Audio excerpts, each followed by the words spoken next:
Good afternoon. In fact, Good afternoon, sir. Good afternoon, sir. good afternoon, sir. Good afternoon. In fact, there is a change in the program. In fact, I had to take my class tomorrow morning due to some difficulties with Mr. Misra. I am SB Misra, Siddhabrata Misra. I retired as principal from SKCG Autonomous College, Parla Community. As a reader in English, now better called Associate Professor in English. I will take up correspondence, first official correspondence, then letters to the editors in the first session. In the second session, we'll move to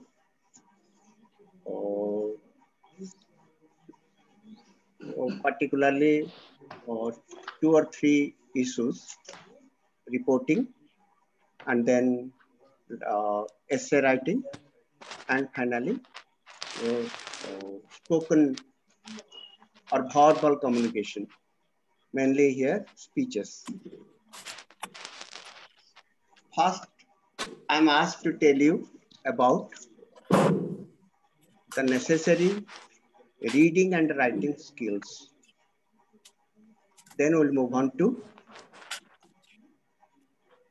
letters to the editors and official correspondence. Now, as for reading skills, I'll just tell you that reading, a proper reading, is very important for the understanding of a lesson. If you read correctly, even if a few words are unfamiliar to you, you can still be able to guess the message properly. You have all more or less exposed to it.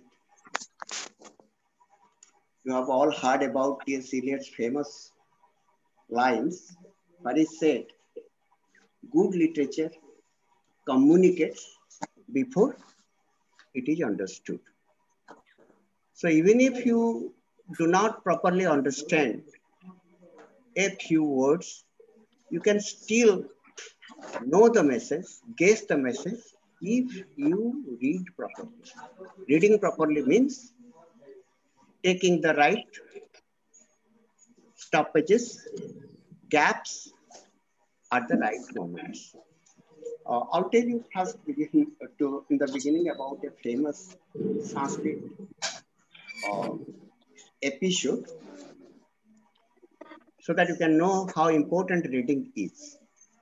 Reading properly is. Know that it was a common practice in Odia culture that in the is it audible to you? Now, is there any problem?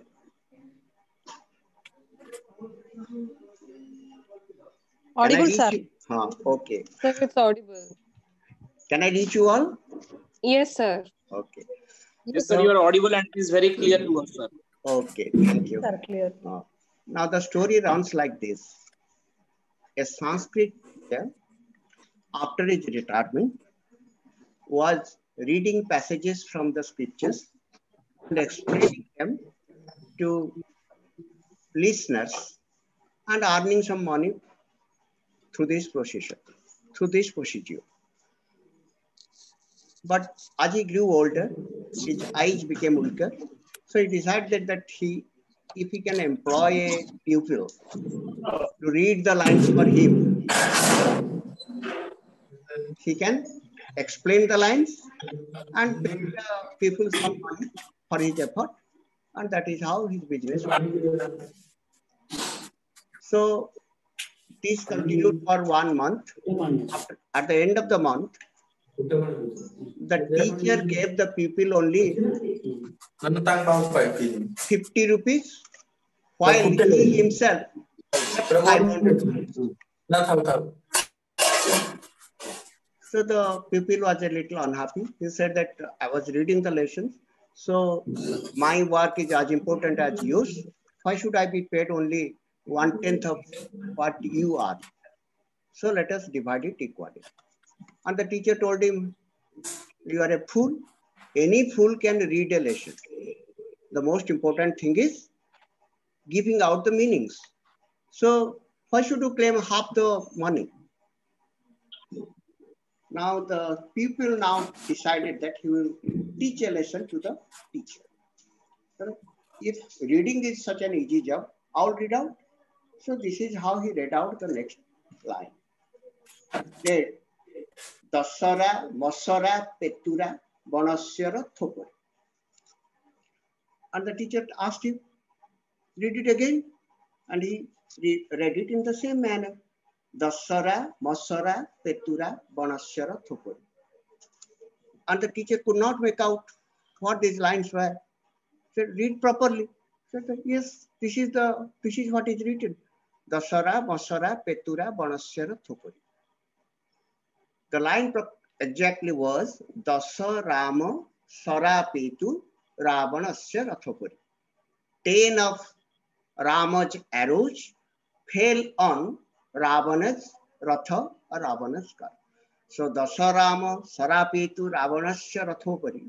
He read it out as Dasara Masara Petura Banasya Rathopuri. So you know that if you do that, no one can actually make out anything from the simple line like this. 10 of Rama's arrows fell on Ravana's Ratha. So this simple episode is enough to make you understand the value of reading properly so that you can communicate yourself better, even if a few words are a little unintelligible. Now, as for reading practices, therefore, sometimes you read simply for yourself. In those times, you do not actually utter the words. You only read with your eyes. And all that matters is for your eye span. But still, I would advise all of you to spell out the words as you read it. That is something Bernard Shaw also advised all English speakers, so that the sound of the words as you read out on your ears is very important for a proper comprehension of the passages that you are reading out. Now, in this case, particularly in English, it is very important for us to know the words properly. Because you know that English is such an unscientific language. What is written is never read out in one particular manner. You have that old Hindi film where you had Amitabh Bachchan and Dharmendra. But Dharmendra talks about this unscientific language. If it is TO is two, why GO should be go, not goo? So, you know, the same words, the same letters are pronounced differently in different occasions. And Bernard Shaw, you know, had actually written out Ghoti. This is the word he had written out, G-H-O-T-I. I think you have all known about this incident. Have you heard it? This G-H-O-T-I? No, Yes, sir. No, sir. sir. This is what Bernard Shaw wrote. He said that English. Fish that Oh, yes, God, yes. He said that English is so unscientific that you can read it as fish. Because R-O-U-G-H, G-H is for, W-O-M-E-N, it is women. So O is pronounced here as E. So G-H-O makes P, and T-I is always station, direction, and all those things. So therefore, when we read out, whenever we come across a new word, it is always better for us to refer to the dictionary. Otherwise, When we speak out, when we read aloud what is written, we will never be in a position to communicate ourselves properly. We have that old story about two friends walking on the road, and there was a shop where it was written the chemist shop, but this friend read it as chemist shop. So the other friend corrected it, saying that no, it's not chemist, it is chemist. Now, the friend who read it out as chemist replied, oh, all right, I'm sorry, Mr. Chopra. His friend was Chopra. So if it is chemist, Chemist, then Chopra would be Chopra also. So you see therefore that there is no definite pattern on the basis of which you can read out lines, speak out words in English. So we frequently give our students one particular incident of a boy who was in the Sainik school actually. When before you take an admission there, it is a practice that the principal interviews the boys in front of the parents. He writes out a question and the boy is asked to give out the answer. Now the question the principal wrote out, what is a circle? C-I-R-C-L-E. Since the question is written only on a piece of paper and it is handed over to the boy immediately answered. He's a bright boy, so it didn't take much time. Immediately said, he read it out as a kirkle is a figure wounded by a lean. So now the father was very happy that the boy could give such a nice answer, and immediately he said that the knowledge of my boy is quite good. And the principal gave that famous reply. Yes, his knowledge is good, but his future is doomed. So, what is this future then? Future, F-U-T-U-R-E? Okay. Future, sir. Okay. So, if you do not read out your English properly, your future will be doomed, rather. So, therefore, when I talk about the basic reading skills, I simply tell you to be very sure about the pronunciation of words, to take the right pauses at the right moment, so that you do not make the same old mistake of reading Dasarama Sarapetu Ravanasya Rathopuri as Dasarama Sarapetu Ravanasya Rathopuri. Even you know that if there is some error in writing also, if you read it out also wrongly, you have that old story which we are reading only in our school days, maybe in class 3 or class 4, when the master of the house had to visit to Ajmer, and the servant was asked to write a telegram to the mistress of the house, and he wrote it as Babu Ajmer Gaye. So that Aj and Mir were separated, and it was read as Babu Aj Mar Gaye. So immediately the Mrs. ran to the house or came back and to find that it was only he has gone to Ajmer, not Aj Mar Gaye. So take care about those basics so that you will never be in any difficulty when you are trying to communicate yourself in English. Now, this is the basic advice that I can give to you as far as your reading comprehension is concerned. When writing comes, what should we do actually? here also you see that do not try to be use very unfamiliar words. Rather use common words. When I was a student in Ravenshaw College, my history reader, Dr. Altaf Hussain, he was a very witty man, and he told us about some incident where said that while they were pre-university students, they were reading in the same block where PG English students were also there. They deliberately talked in such a language that these small children, +2 children, will not be able to understand what they are saying. So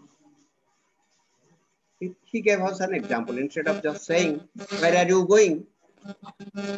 they would say, "What is the destination of your locomotion?" "Where are you going? What is the destination of your locomotion?" So you'll be simply wondering what is being spoken. Because high sounding words, and in many occasions, an empty vessel makes sounds much, in fact.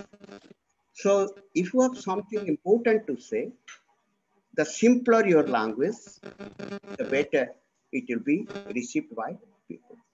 Only when you want to confuse people, you will be using a language that will not be easily understood by the people who are in front of you.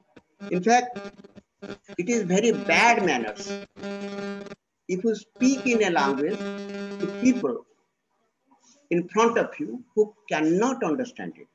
It is my duty when I teach you, when I tell you something, to be audible to you and to be easily understood by you. Otherwise, I am insulting you, I am also insulting myself. So you see that this is a common practice. If you are an eye specialist, you do not call yourself an eye specialist. You call yourself an ophthalmologist. As if the more difficult the sound of the words, the more respectable you become as a person. Now, when you write in English, some basic care that you should take is do not try to use new words, unfamiliar words. That was the story of a journalist. All of you wanted to write or to use some totally unusual expressions. Now, this is what he had once written. He had to describe a case of arson. So he wrote, "The house caught fire. Everyone escaped, but a small child could not. A brave man entered the house and returned pregnant." So when it came out with this report, naturally people asked, "What have you written? A brave man entered the house and returned pregnant? How could the man become pregnant?" And he said, "You go to the dictionary and find out what is the meaning of pregnant." And the dictionary says, pregnant means carrying the child. So instead of telling that the man returned carrying the child, he used one word for carrying the child, pregnant.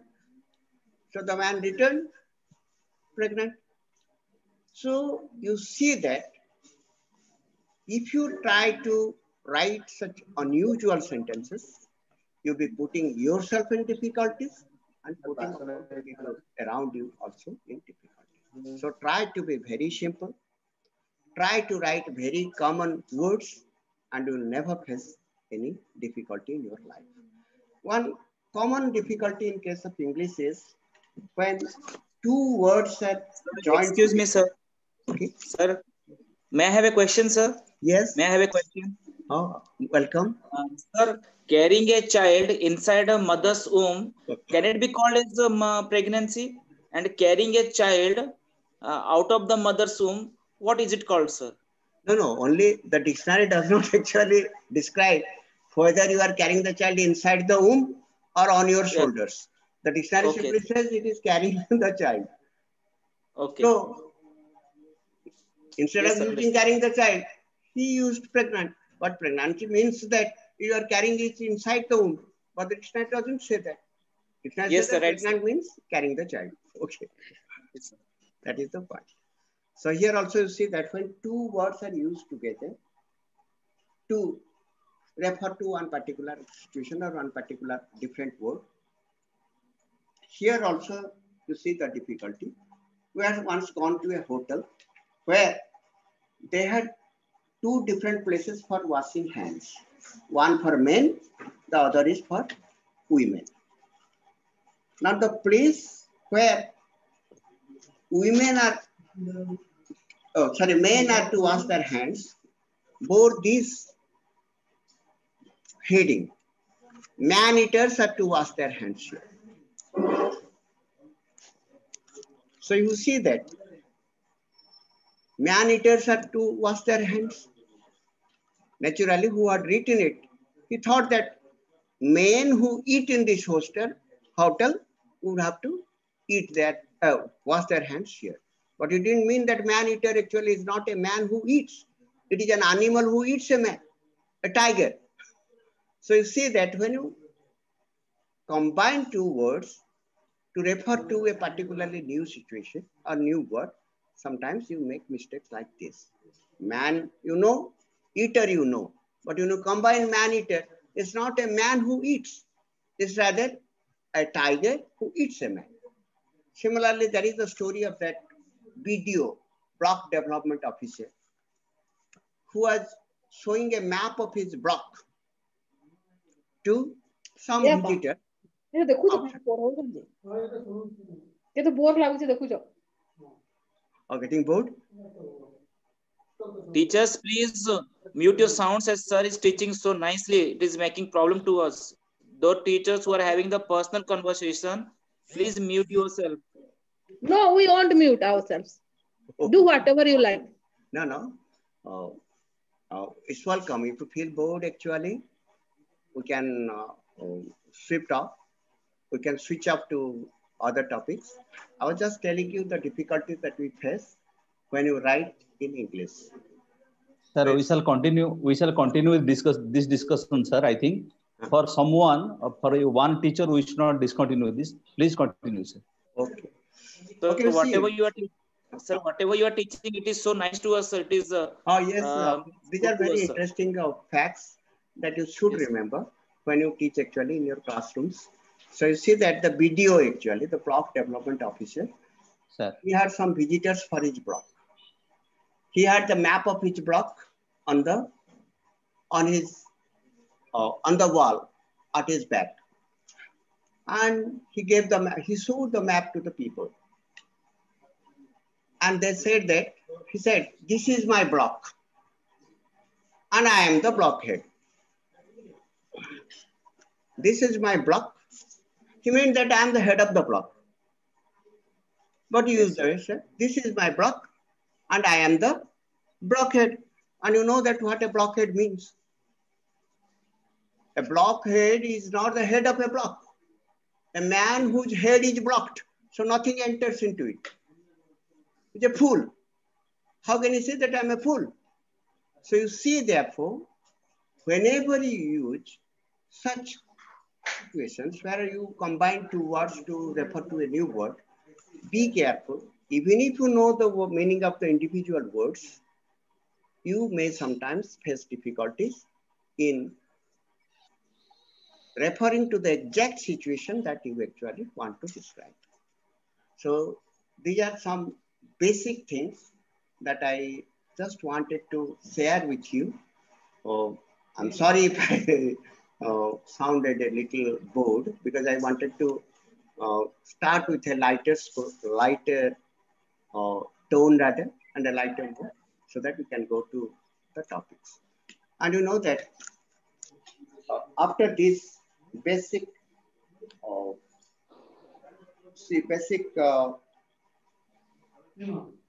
information about your reading and writing skills, we can move to our real assignments.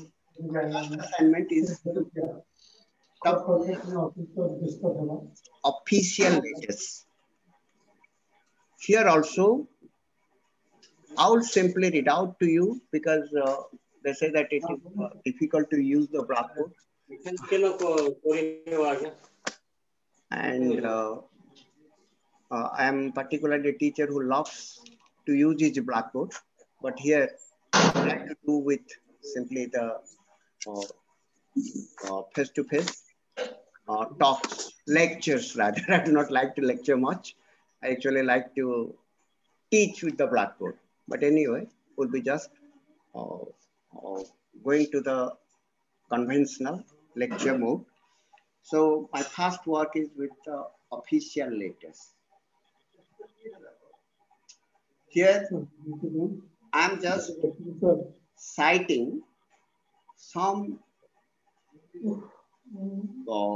examples from famous, or you say, dictionaries, or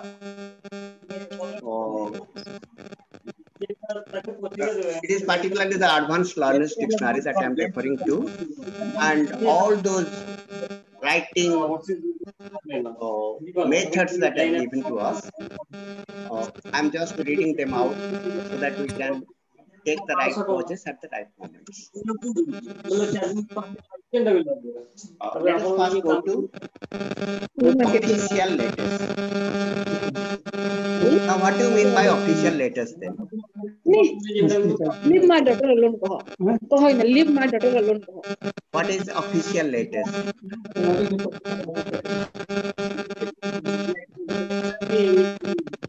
Official letters?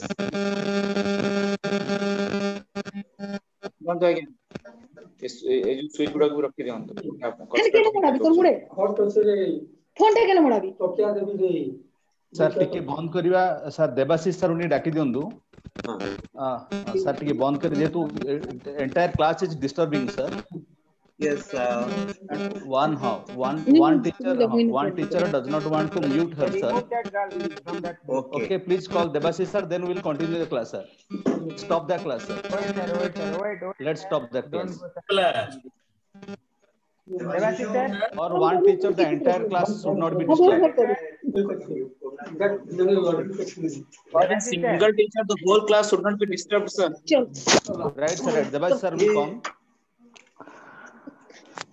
Please ask for what's your problem. Hello. No, sir. Hello, madam. What's your problem? My problem is I do not want to attend the meeting. You leave that matter. You leave it. Why should I leave? You will cut my salary then. Listen, so why you are just louding?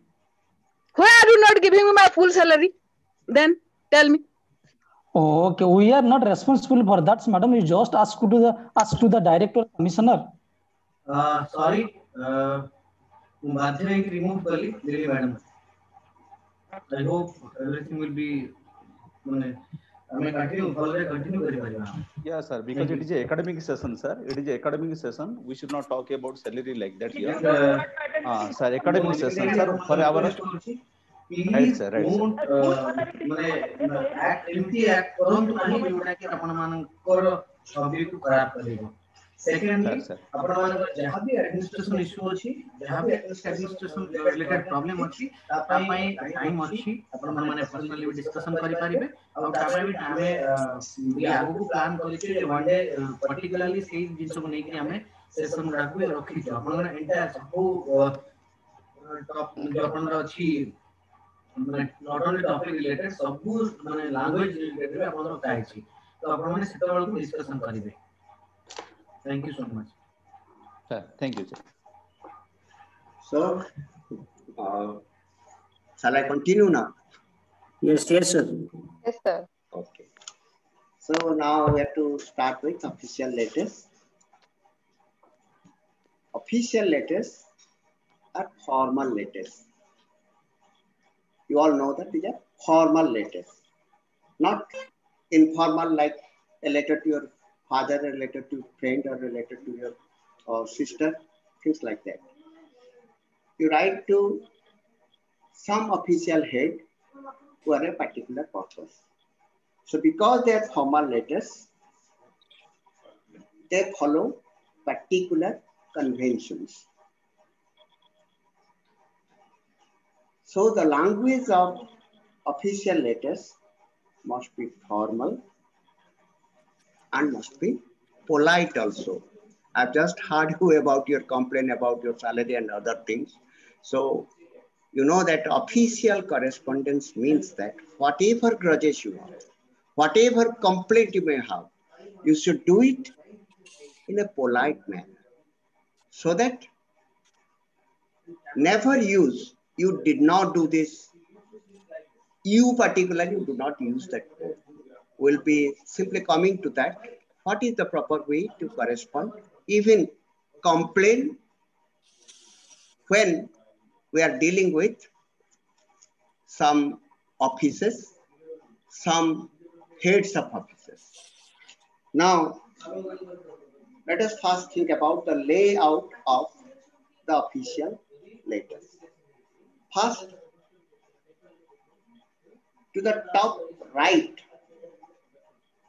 you'll write your address. You mean your address without your name. Suppose in my case, I am SB Mishra. I stay in Jharpada, Bhubaneswar. So I will not write on the right hand side SB Mishra, Jharpada. I will simply write Jharpada, Bhubaneswar. So your address without your name on the right hand corner. Then on the left hand corner, just below the line where your own address was written, just below it, you put the address, name and address of the person to whom the letter is written. So the man who is sending the letter, his address without name on the right hand corner. Below it, on the left hand corner, the man would receive the letter. Then either below your personal address or below both the address, you put the date. So it is better therefore to write the date below the two sides. That is, the person who will be receiving the letter. Then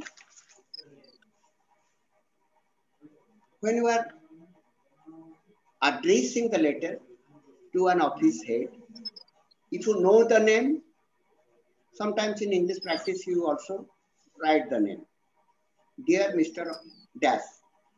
Or if you do not know the name, you simply write the position. You see, customer service manager, principal, whatever that will be. You simply mention the position only, not the name.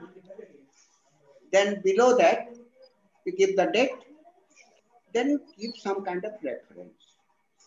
What you are writing about. If it is a complaint, complaint about what? If it is some other request, request about what? So, this is the basic requirement for official correspondence. You see that on the right hand margin, your address without your name. On the left hand margin, below the line for your own address, you write the right address, the person to whom the letter is addressed. After his address is completed, below that, with double space, you write the date. Then below that, you write a reference, where you say what you are actually writing about. Just a single, so that it will be immediately catching the eye. Then there are some tips necessary for official correspondence. First is, I've told you, even if you are complaining, be polite and be formal. Be polite and be formal. Use short sentences rather long ones. They are not testing your erudition. You should be writing in such a manner that it should be immediately clear to a layman even what it is that you are unhappy about. So use short sentences and clear sentences. Excuse me, sir. Okay. Sir, for greeting, sir, shall we write only sir or respected sir and all I'll these be coming to that actually. Okay, okay. I've just told you that you first addressed, then you'll be writing the how you are to address the person. We'll be coming to that now. Now see that another tip for all of you when you are writing official correspondence, do not be emotional. Just maintain calm because it is a formal communication. Don't be emotional. I will die or I will be totally lost if this is not attended. Such things should not be there. Don't be emotional. So one common thing to avoid emotions is don't say you did not do that. You did this. Don't like that. Now, you see that. So this is a letter that I'm just reading out. I've taken it, not written myself. I've taken it from some well-known authority, particularly the Advanced Learners Dictionary. And this is a letter of complaint, official letter of complaint. So you see, I have given my address here, 6 Jharpoda, Bhubaneswar, 751006 on the right-hand side. Then below it on the left-hand side, I write Customer Service Manager, Air India, Indira Gandhi International Airport, New Delhi. So you see that there is no indentation. Indentation, you know that when you write a new paragraph, normally you leave out some half inch at the beginning. But such indentation is now never accepted. So you write all the lines in one, as if give out a scale margin. So you begin all the letters from that margin. Only sometimes you are given double space or sometimes you have single space. Now here see that once this address is over, then you leave out double space and below it in the same line, that is same margins, right? That is the date today, 18 January 2021. Then I'm answering you, right? Dear sir or dear madam. Okay? Dear sir or dear madam. Sometimes if you know the name of the person, customer service manager, you know that dear Mr. Gupta or dear Mr. Das, you can also write that way. But if you do not know anything, you simply write dear sir. Below that, dear sir, you give the booking reference. Here the complaint is about that you have not received some proper service in when you are traveling by plane. So you are complaining that I should be paid compensation for that. So you write that booking reference, you see PNR 135 AZ or something like that. Then immediately you come to the problem. The problem is simply directly mentioned. My wife and I and our 2 children, aged 3 and 7, were passengers on flight IA 737 from New Delhi to Bhubaneswar on January 18, 2021. I'm writing to complain about a number of aspects of the service we received. You see, very clear. We traveled and the purpose of this letter, I am writing to complain about this, about the service that I received.